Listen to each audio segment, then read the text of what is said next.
one is called side bend, and I do it with what I call the pectoral clock. So you're going to, first of all, you find 3 waist spaces with your fingers. Your knees and hips are both bent to 90 degrees. That's quite important. And your back should feel like you're flat up against a wall. And you can use a wall if you like. If you're feeling like you really can't get your body aligned in an upright way, that you can use a wall. Okay? Then you're going to breathe in such a way that those rib spaces open and close. And you can really sense that opening and closing of your rib space and how that affects your waist space. So what you'll find is that with your breath in, you kind of have to release your waist space, and with your breath out, your waist space will close.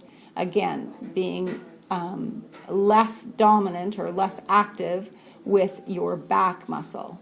It will come into play, but it should be part of a whole group, not kind of doing its own thing.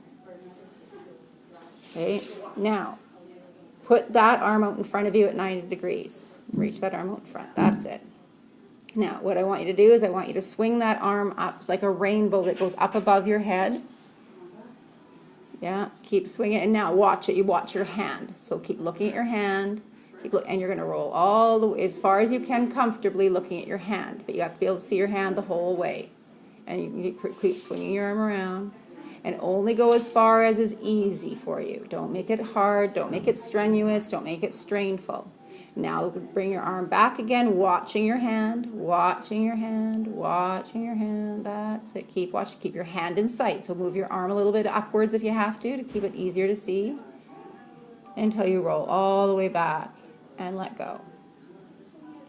You're going to do that a couple times. Then you'll do it where you bring your arm up to the ceiling and around to the back. Again, watching it with your hand. Now release that lazy Susan in the middle of you. So allow the lazy Susan to start spinning. Allow the lazy Susan to move. That's it. Good. And only as far as it's easy. It should never feel painful or crampy. No gripping in your hip muscles or your leg muscles to support you.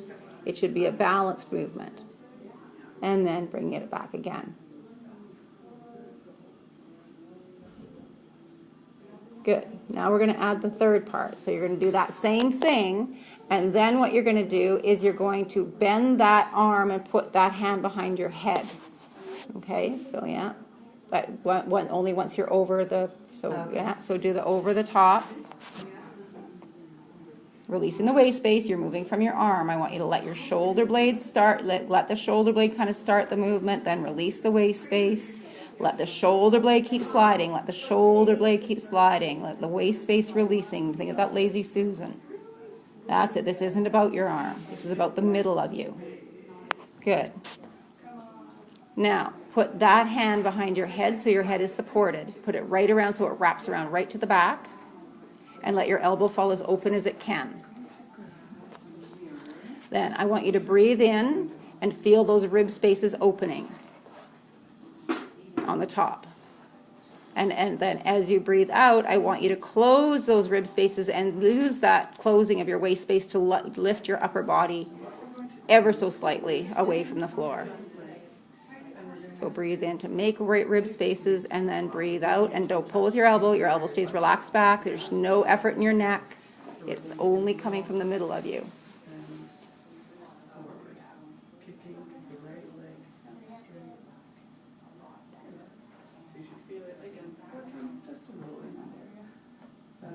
And then coming back again to neutral. And then take your arm out and roll yourself back to neutral. Okay.